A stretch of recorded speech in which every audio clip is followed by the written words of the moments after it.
Eh, Buenas tardes ya, gracias por la invitación a la agencia, al ministerio. Eh, Estoy desde hace unos meses en la SAC, en otras lides, en otros momentos. Hace unos meses estuvieron los colegas de la Javeriana y de la agencia también para en la SAC, estuvimos conversando y compartiendo sobre la metodología y las apreciaciones en relación con los aspectos que debían ser tenidos en cuenta en la metodología. Entonces, pues agradecemos la invitación. El tema es un tema fundamental y necesario para el desarrollo del campo en general y del acceso y formalización de la tierra en particular y ir garantizando derechos de los diferentes actores de la población. Y por ahí quisiera empezar diciendo nosotros consideramos y creemos que, y bueno, todos lo sabemos, el país es un país de inmensa diversidad, diversidad en todo, incluida la diversidad social, cultural y demás. Por lo tanto, pues en el país debemos caber todos y es una invitación. En los últimos tiempos sentimos cada vez más estigmatización de diferentes lados hacia diferentes actores. Entonces lo que creemos es que debemos caber todos. Y aquí es indistintamente como se llame el título que se le ponga a un actor social o a otro. Aquí debemos caber todos. Y debe caber la economía y la producción en sus diferentes formas y tamaños. Y formas y tamaños es pequeña, mediana y gran escala, y tipos de producción agroecológica, más intensiva. Aquí debemos caber todos y partimos de la premisa y la base del respeto hacia todos, en que no debe ser que se promueva una cosa, pero tampoco es pretender que se excluyan las demás. Porque a veces cuando yo digo que no se promueva algo, pues también a veces desde algunos sectores lo que se hace es se trata de excluir a eso que se niega. Entonces, la primera premisa es que debemos caber todos, creemos en eso, y la UAF como instrumento de contribuir a ese desarrollo. También bajo la premisa y la base, un pilar fundamental es bajo el respeto absoluto de las normas, de las leyes, incluido el respeto de los temas ambientales, el respeto a los derechos de las generaciones futuras a que puedan gozar de desarrollarse y usufructuar los recursos, las generaciones que ya existen y las por venir. Entonces es un respeto hacia eso. Debemos caber todos, quien viole las normas pues debe tener la sanción que le corresponda. Pero entonces es como no estigmatizamos y generalizamos.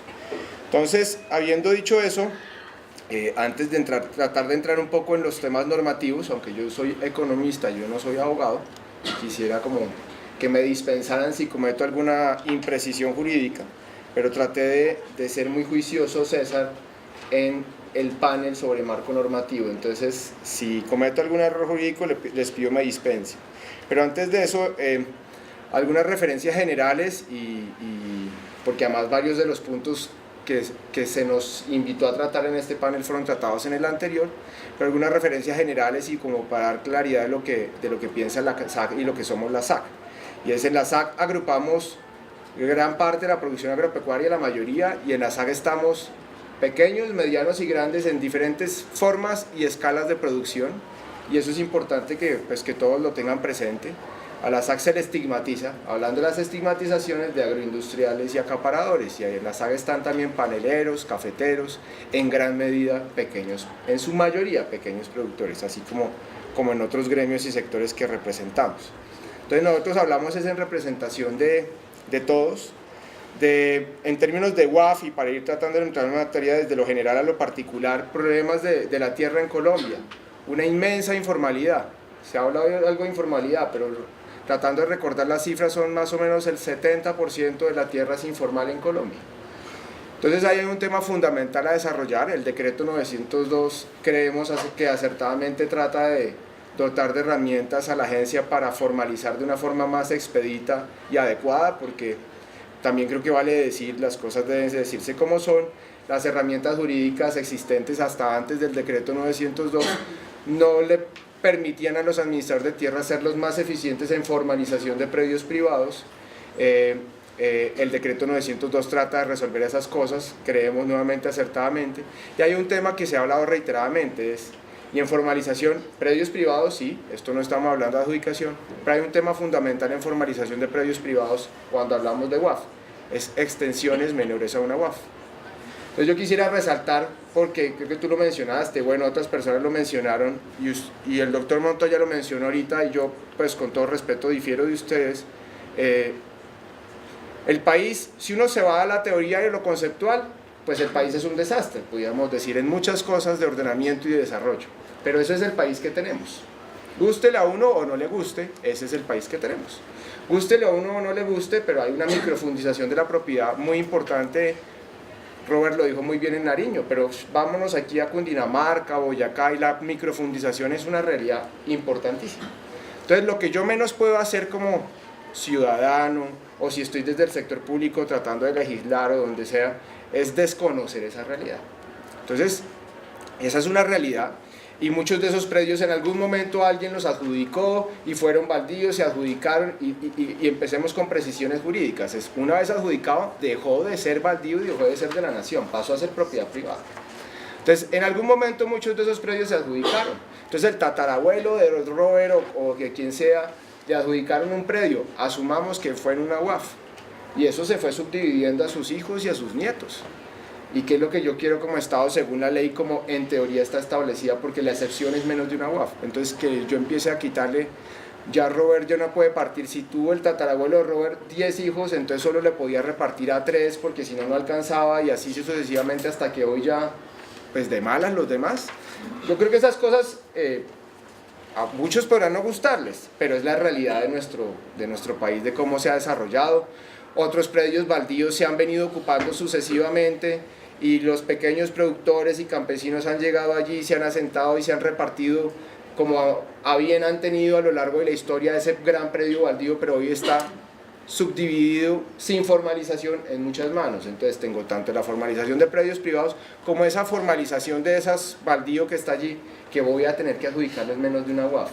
Gústele o no le guste la ley 160, gústele o no le guste desde la teoría y desde la academia el tema, al fraccionamiento antieconómico, que es, desde la teoría es correcta, el fraccionamiento antieconómico deberíamos evitarlo, pero la realidad es esa. Entonces yo tengo que ahí comprender esa realidad y aceptar, me parece a mí el peor escenario para ese campesino que está allí es no adjudicarle o no formalizarle una sucesión de diferentes herencias, porque entonces lo dejo en el peor de los mundos. No va a tener derechos de propiedad, no va a ser sujeto de crédito, va a tener N.000 problemas. Yo creo que la realidad es esa, y uno debería en este marco sincerar esas discusiones. Y pues entrando en materia, el decreto 902, en su artículo 26, el decreto 902 tiene especialmente 2 artículos importantes en cuanto a la UAF, que es lo que nos convoca. El 26, en el segundo inciso, reconoce una realidad muy importante. Si allí está una población en una extensión menor a una UAF, de la UAF de esa zona, al margen de lo que la nueva metodología, si algún día se implementa, diga, pues si eso le da para vivir dignamente, como hace un rato decía Robert, pues debemos adjudicarse, o debemos formalizarle la sucesión que no se ha podido formalizar. Entonces, ahí hay un tema importante en cuanto a formalización y extensiones menores a una UAF. Entonces, ahí empecé pues por el tema de la informalidad en la tenencia de la tierra, pero antes de dispersarme yo mismo en más temas puntuales, quisiera recordar algunos temas generales del origen de la UAF, como nos invitó la pregunta del panel, o las preguntas del panel. Y es importante recordar es que la institución de la UAF se estableció desde el 61, ya hace bastante tiempo, en la ley 135, ha sido reformada o modificada o añadida en diferentes eventos, la ley 30 del 88, antes de esa hubo otra que no me acuerdo en este momento cuál es, y la ley 160. Entonces, la institución se crea desde entonces, la filosofía en el 61 es para un régimen parcelario, y esto es muy importante tenerlo presente, y las distinciones la UAF no es solo sobre baldíos, la UAF también aplica en régimen parcelario sobre tierras o predios del Fondo Nacional Agrario que pudo haber comprado el INCORA, el INCODERO y la agencia, y son del Fondo Nacional Agrario, y los adjudico en UAF, pero también el subsidio integral de tierras lo adjudico en UAF. Entonces, la UAF no es solo baldíos, eso es una primera diferenciación jurídica importante, y surgió como un tema de régimen parcelario, y parcelario es de pronto un poco si entendí bien la filosofía que mencionó el doctor Ocampo hace un rato, es pues para eso, para cerrar frontera agrícola, para darle tierra a quienes no la tienen o la tienen de forma insuficiente. Entonces hay una diferencia importante, una cosa es WAF, otra cosa son baldíos, que se relacionan en algún momento sí, pero no son lo mismo. Entonces es importante tenerlo presente. Y eso se desarrolla tanto en la 135 como en las siguientes leyes, que no quisiera entrar a ese detalle, pues salvo que lo consideraran, pero se desarrollan las siguientes leyes y la última y la que tenemos vigente es la ley 160, bueno, la última es el decreto 902, el decreto ley 902 y la ley 160 del 94, que siguen trayendo el tema de la conceptualización de la UAF, y la UAF principalmente o para el tema de régimen parcelario, y nuevamente es UAF y baldíos. Y los baldíos en este país es otro tema de discusión importante y de lo que nos convoca este panel es, como muchas veces se confunde WAF con baldíos, los baldíos, algunos se adjudican en WAF, pero no todos se han adjudicado en el WAF en el país. Y empecemos por la época desde cuando se empezaron a entregar tierras en el país, cuando empezó la República. Entonces, si uno se quiere echar para atrás, desde cuando empezó la República se empezaron a otorgar baldíos y no se otorgaban en WAF. Primero porque la 135 del 61 no existía. Y segundo, pues porque los baldíos en este país han servido para muchas cosas. Nuevamente por donde empecé, puede que a uno no le guste o a alguien no le guste, pero así ha sido. Los baldíos en este país se han entregado también para pagar las guerras, para pagar ferrocarriles, para pagar muchas cosas, y así se usaron sobre todo durante el siglo XIX y buena parte de la primera mitad del siglo XX. Entonces eso es muy importante tenerlo presente, porque cuando yo pienso en WAF guión baldíos, pues cometo una equivocación gigantesca. WAF se relaciona con baldíos, pero no es igual a baldíos. Entonces tengo que tener presente que hay muchos baldíos entregados desde el inicio de la República a muchos tipos de personas naturales y jurídicas, por N mil razones. Porque es que tenía una guerra con el Perú y la tenía que financiar. ¿Cómo? Pues yo le doy tierra y me da plata. Y N mil ejemplos hay sobre eso. Y también la 135, como les mencionaba, establece el régimen parcelario y dice, las WAF son para el régimen parcelario, pero la 135 y en adelante también se reconoció y se establece, no todos los baldíos se adjudican en WAF, y desde entonces también esa llave de administración de la tierra también la tuvo el Estado abierta. Entonces seguimos teniendo baldíos después del 61 que se entregaban no en WAF y no para régimen parcelario entendido como cierro frontera agrícola y establezco zonas de colonización y parcelación. Entonces no todos se entregaron.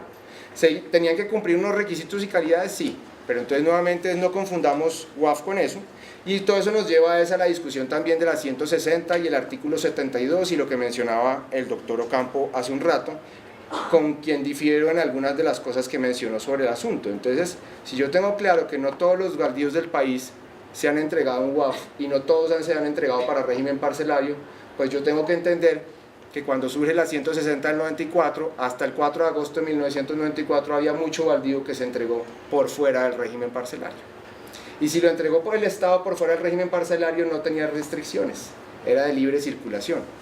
Y si lo entregó en el régimen parcelario tenía unas limitaciones por un periodo de tiempo, superado el tiempo, pues también se levantaban las restricciones. Entonces eso es importante tenerlo en cuenta. Y es muy importante tener en cuenta en relación con el artículo 25 del decreto 902 recientemente expedido. Y aquí hay un cambio fundamental que nosotros compartimos y estuvimos de acuerdo en que se hiciera, para que no quede duda cuando algunos atacan a la SAC en cuanto a concentración. Y el artículo 25 lo que dice es, sin lugar a dudas, distinto a la 160 que tiene la llave todavía abierta, es: los baldíos se adjudicarán solo en WAF y solo para los sujetos de ordenamiento de los artículos 4 y 5 del decreto 902, que son a título gratuito y a título parcialmente oneroso, o parcialmente gratuito, alguna frase así. Es decir, a partir de ahora la llave se cerró completamente. Los baldíos que queden en este país, habrá que ver cuántos quedan y en dónde están, si es que no están ocupados, porque si están ocupados por sujetos de reforma agraria habrá que adjudicarlos. Entonces a partir de ahora la llave quedó completamente cerrada y estamos de acuerdo. Y también hay aquí algo que yo creo que ha pasado desapercibido para muchos. Hasta hoy la 160, sujeto de reforma agraria, es hasta 1000 salarios mínimos. Hasta ahí, tenía unas calidades, y no todos, nuevamente, en régimen parcelario. El decreto hace un corte, baja la vara del corte, y lo lleva hasta 700, hasta 0,250 son totalmente gratuitos, 250, 750, si no me falla mal la memoria, son parcialmente onerosos, o parcialmente gratuitos, como se denomine, ya se me olvidó. Es decir, bajó la vara, y además 1000 salarios mínimos, no me vengan a decir que eso es un grande. 1000 salarios mínimos son 700 millones de pesos. Que un productor de leche, aquí pequeño en la sabana de Bogotá, en el Valle del Sopó, con 5 hectáreas y un tractor, superó con creces los 1000 salarios mínimos. Entonces, tengamos eso presente a la hora de guardar las proporciones. Entonces, se bajó la vara, se cerró la llave, estamos de acuerdo con eso, y en el siguiente artículo que les mencionaba hace un rato, pues reconoce que hay extensiones, hay campesinos, tanto ocupando baldíos, bueno, aquí no habla de formalización, eso le faltó, pero sí ocupando baldíos que les debo adjudicar, si pueden vivir dignamente, les debo adjudicar extensiones menores a una UAF. Entonces acá hay un cambio fundamental, y fundamental en un tema que se ha discutido mucho y que ha dado mucho debate jurídico sobre la 160 del artículo 72.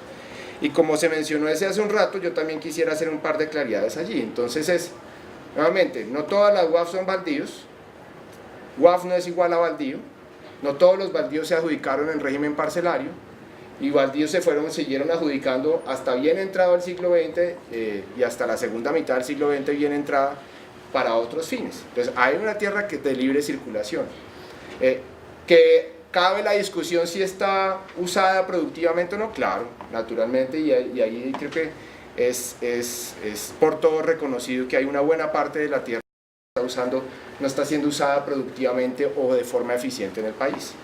Pero eso es una discusión distinta. Entonces, en cuanto a acumulación de UAF, estamos hablando de UAF, nos ocupa acumulación de UAF, entonces no puedo yo entender o yo tengo que entender qué es lo que es acumulación de UAF.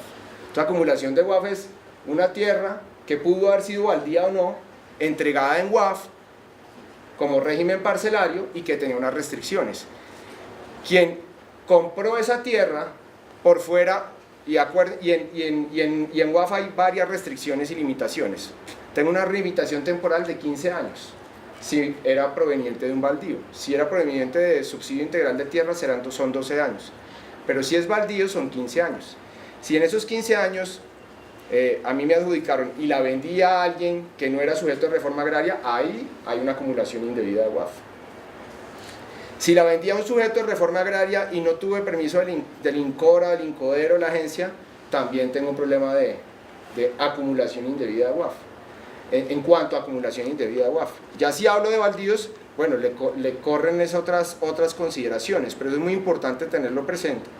Y muy importante tener presente también es las leyes rigen a partir de su expedición. Entonces, lo que establece el decreto 902 rige a partir de su expedición, no rige hacia atrás, que es parte de los debates jurídicos que ha habido en la 160 sobre acumulaciones. La 160 se expide el 5 de agosto del 94, de ahí en adelante empieza a regir con todas sus limitaciones y algunas cosas favorables en relación con regímenes anteriores. Entonces esas son cosas que deben ser tenidas en cuenta. Y yo no puedo homologar y poner en el mismo costal las tierras de la altillanura, donde Carranza sacó a sangre y fuego a muchas personas, otras compró notarios, otras compró funcionarios del INCODER y fue acumulando tierras. Eso yo no puedo meter en el mismo costal a ese con otras personas que pueden tener extensiones y que pueden ser tierras que fueron adjudicadas como baldíos mucho antes del 94, donde su realidad jurídica es completamente distinta. Entonces, esas cosas son importantes de tenerlas en cuenta. Distinto es si después del 94 y estaba la prohibición expresa, pues se acumuló. Que ahí difiero del doctor Ocampo, y es nuestro régimen jurídico, y si uno ve la 135 que les hablé en UAF, la 30 del 88, la 101, la 160, todas, cuando hablan de UAF y de adjudicación, dicen que eso debe estar expreso en el título. ¿Y por qué? Es que eso no es un embeleco, es que es así como yo acredito la propiedad del apartamento donde vivo, cuando está registrada. Pero además la ley 160 no está hablando del registro, está hablando desde que la prohibición haya estado expresa. ¿Por qué? Porque es decir, yo administrador de tierras le notifico a todo el mundo que ahí había una prohibición, una limitación. Y si no lo hice como administrador, recordemos que también el Estado estaba adjudicando tierras no solo para reforma agraria, no solo para régimen parcelario. Entonces, son temas importantes a tener en cuenta, y si hubiera sido en Embeleco no hubiera existido ni en esa ni en las demás normas sobre propiedad y derechos de propiedad, tanto rural como urbana. En todas están esos temas expresos, porque es la forma de acreditar uno las calidades del inmueble y conocer. Por eso un certificado se llama libertad y tradición, porque conozco cuáles son las limitaciones que tiene o no tiene un inmueble. Entonces esos son temas importantes a tener en cuenta en las discusiones, y hacen parte pues del ejercicio y de las discusiones sobre el tema de WAF. Y me pasé un montón de tiempo. Pero muy interesante. ¿Listo? Sí, pues ya me pasé un montón.